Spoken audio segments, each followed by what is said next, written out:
क्या हुआ है? क्या हुआ पाजी? दसो तो सही पाजी, होया की है? ये बरबीना क्यों रो रही है? अब्बा जी क्यों रो रही है? ओ इसका भाई मर गया। बरबीना को पार्लर तक लेके जा रहे थे, सोचा अच्छी लगेगी। तो तुम लोग जाओ यहाँ से। अब्बा जी बिल्कुल लाइट सा मेकअप और तुम लोग बाहर जाओ। नाज़रीन, ड्रामा सीरियल काबली पुलाव की नेक्स्ट आने वाली एपिसोड में आप देखेंगे कि आखिरकार सब घर वाले बरबीना और हाजी मुश्ताक की शादी के लिए मान ही जाते हैं और वो यही सोचते हैं कि अब बात को जितना भी बढ़ाएंगे इससे कोई फ़ायदा ही नहीं होगा।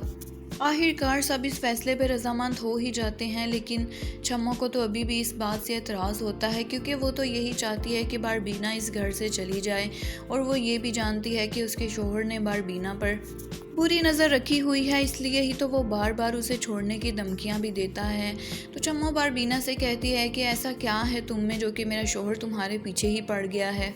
रमशा और फातिमा तो अपने अब्बा जी की शादी को लेकर इतना खुश होती हैं कि वो बरबीना को अपने साथ पार्लर लेके जाने लगती हैं, लेकिन हाजी मुश्ताक को ये बात बिल्कुल भी अच्छी नहीं लगती और वो उनसे कहता है कि ये जैसी है वैसे ही ठीक है, इसको पार्लर मत ले जाओ।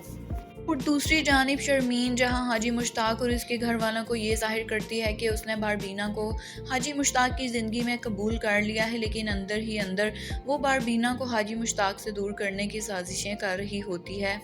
और जहाँ पे हाजी मुश्ताक और बरबीना शादी के बाद अपनी नई ज़िंदगी का आगाज़ करने लगते हैं तो वहीं पे बरबीना को ये पता चल जाता है कि उसका भाई अब इस दुनिया में नहीं रहा। बरबीना इस बात पर बहुत रोती है, लेकिन वो तो अपने भाई को देखने पीछे भी नहीं जाती क्योंकि हाजी मुश्ताक इस बात पर रजामंद नहीं होगा। और हाजी मुश्ताक से शादी के बाद भी बरबीना उस घर में एक काम वाली की तरह ही ज़िंदगी गुजारती है क्योंकि छम्मो तो उसे कबूल ही नहीं करती है उस घर में। नाज़रीन, ड्रामा सीरियल काबली पुलाव और मज़ीद ड्रामा के प्रोमोज और लेटेस्ट अपडेट्स के लिए हमारे चैनल को लाइक और सब्सक्राइब करना मत भूलें।